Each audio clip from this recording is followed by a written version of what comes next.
Nos quartiers ont des talents. Le nom de l'association claque comme un slogan. Née en 2005 en Seine-Saint-Denis, l'initiative vise à accompagner les jeunes diplômés des quartiers pour leur entrée dans le monde du travail. C'est avant tout un réseau d'entreprises, donc le mode de fonctionnement est extrêmement particulier. Il repose essentiellement sur la mobilisation des cadres et des dirigeants d'entreprises qui vont accompagner les jeunes. C'est le facteur humain qui prime ? C'est le facteur humain qui prime, mais c'est surtout la notion de réseau professionnel et de gommer une inégalité subie par un jeune, soit par son lieu de résidence, soit par cette situation sociale, avec un parrainage spécifique dédié aux jeunes. J'ai un BTS MUC, Management de l'unité commerciale. Ensuite, j'ai continué dans un bachelor responsable marketing, commercialisation et gestion, option web marketing. Et en fait, je suis sortie de l'école, j'avais un peu la trouille. Et du coup, j'ai vu ce dispositif-là, donc par le biais de Pôle emploi. Et j'ai dit pourquoi pas tenter. Mon dossier a été validé et ainsi de suite. Ça s'est enchaîné rapidement et j'ai eu ma marraine et voilà. Et aujourd'hui, vous travaillez, qu'est-ce que vous faites ? Donc je suis chargée de communication web à la mairie de Soyaux. L'action est concrète, elle met en contact demandeurs d'emploi qualifiés et professionnels volontaires pour les parrainer. Ce qui m'a donné surtout envie, c'est cet accompagnement individuel, c'est ce que j'ai précisé. On consacre un peu de temps, on transmet ses compétences, on transmet son savoir. Et le fait que ce soit individualisé, j'allais dire, on fait de la qualité. NQT donne des dispositifs, donne des outils, des conseils. Il y a beaucoup d'échanges aussi entre parrains, pas uniquement au sein d'une collectivité ou d'une entreprise.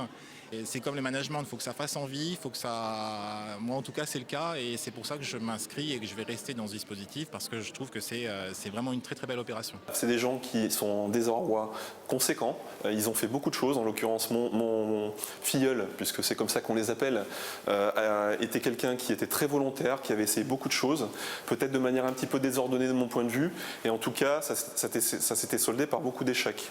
Et donc du coup ce désarroi est en place. Le diplôme n'est plus gage de sécurité de l'emploi pour quand on démarre. Quand on est diplômé, on a certaines qualifications qui font que les entreprises sont un petit peu réfractaires à l'embauche puisque dans l'imaginaire collectif, diplôme égale salaire conséquent. Alors que pas forcément, les jeunes aujourd'hui demandent juste à avoir de l'expérience.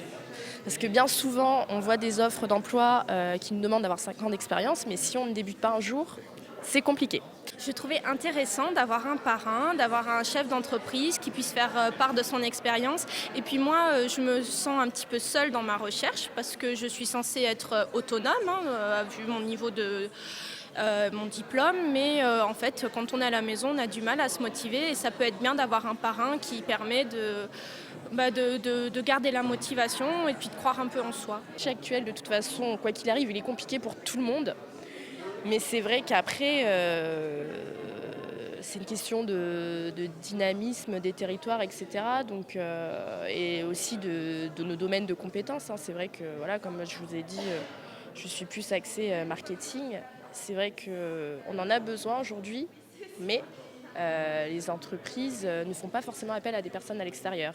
Aujourd'hui, l'ensemble de la puissance publique et des moyens institutionnels, les partenaires emploi que sont Pôle emploi, Mission locale, l'ensemble du monde associatif, est essentiellement consacré sur le public peu ou pas qualifié, qui sont beaucoup plus nombreux et sur lesquels les problématiques sociales beaucoup plus difficiles à gérer. Donc c'est une priorité. NQT a vraiment voulu gommer une inégalité de dire que le jeune, parce qu'il est diplômé, avait cette double peine parce qu'on lui disait, le fait que vous ayez fait un diplôme, vous êtes plutôt câblé, vous êtes en capacité de trouver votre emploi tout seul. Et c'est pas vrai. La fracture sociale, qu'on soit diplômé ou qu'on ne le soit pas, c'est la même.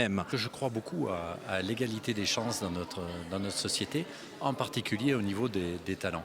Je pense que la France a besoin que les talents émergent d'où qu'ils viennent. Et donc favoriser des personnes issues des quartiers consiste juste à les mettre à égalité avec l'ensemble des talents pour qu'ils puissent vraiment développer la France de demain. Rien n'est facile, la ville de Limoges vient de signer la convention et au-delà du symbole, elle va assurer la promotion du dispositif. Au travers de cette convention, déjà, l'objectif c'est de faire un pont entre l'association, la ville et les jeunes diplômés des quartiers. Comment la ville va l'accompagner au fur et à mesure du temps que la convention va durer? Tout simplement avec les agents de la politique de la ville qui œuvrent tous les jours dans les quartiers et notamment ceux qui ont d'ores et déjà repéré des jeunes qui disposent d'un certain nombre de diplômes.